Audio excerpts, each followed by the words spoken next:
In this video, I will explain why Apple has just changed the game for CPUs and why this may be the beginning of the end for Intel, at least in the consumer desktop world.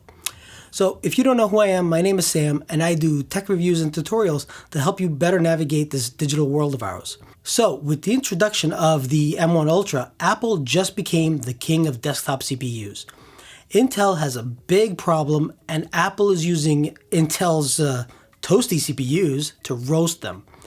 For one, Intel is still stuck at 7 nanometers till at least 2024, I believe, and while Apple is already at 5 nanometers, so TSMC is about to go to 4 nanometers, which probably means the upcoming M2 will be there as well. Now, when you hear all of this nanometer talk, don't think that it actually means that each transistor is etched at that distance. The nanometer convention today is just nomenclature for an improved process that allows for more transistors to be packed in the same die space. But this is important because it allows for more efficient chips, so you can have more of them on a single circular wafer. There's less power consumption on the chip itself, and they have the ability to have much more powerful CPUs, like when Apple stitches two of them together.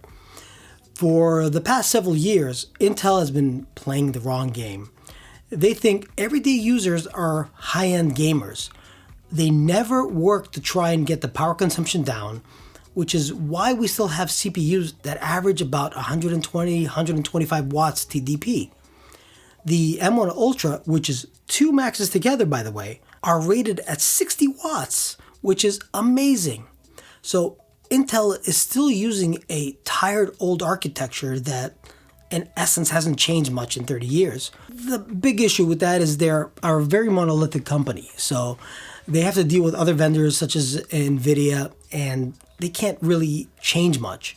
Like they have all these integrations with motherboard manufacturers. So it makes it very hard for them to break up their party. But nothing would really stop Intel from coming up with a similar architecture that Apple has come up with. What Apple has done with the M1 is really not a new idea. Plus, Intel has their own Intel graphics chips, so they could easily have done a system on a chip that combined all of this. That would allow them to offer better consumer and prosumer devices that would better compete with Apple. They thought they could just keep it business as usual since no one could compete with them until AMD came around, of course. Plus, we now have Apple as our customer, so we're good. But Apple, on the other hand, has really no qualms of doing a complete 180 and changing their approach if it makes sense. They're more nimble that way, and if they can do something better, they will. Especially if it makes sense for their business and, of course, their customers. They will jump on it happily.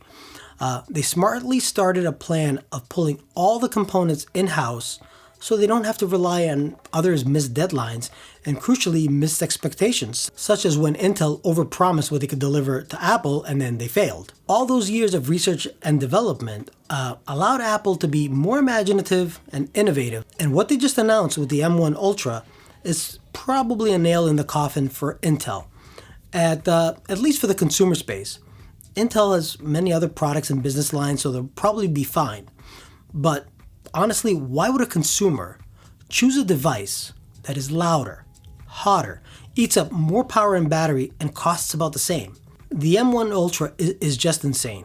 114 billion transistors and 128 gigabytes of memory that can be accessed by the CPU and GPU at the same time. Unheard of. And as far as power, an NVIDIA 3090 has a TDP of 350 watts and needs a minimum power supply of 750 watts. The M1 has a TDP of 60 watts for the same performance. Let that sink in. And the 3090, if you cut it in half, has almost the same volume as the inside of a Mac Studio. So yes, the engineering behind this is fantastic. The chip interconnect, the UltraFusion, pure genius. As a software developer, the fact that you can have a multi-CPU chip that acts as one CPU is huge from a coding standpoint.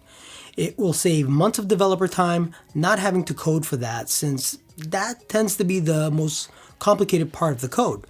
It also allows Apple to make machines for the enterprise if they choose to, with insane processing power.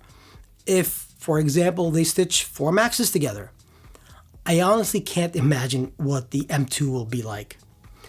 Now, I can also see a bunch of these making it into Apple's rumored electric car.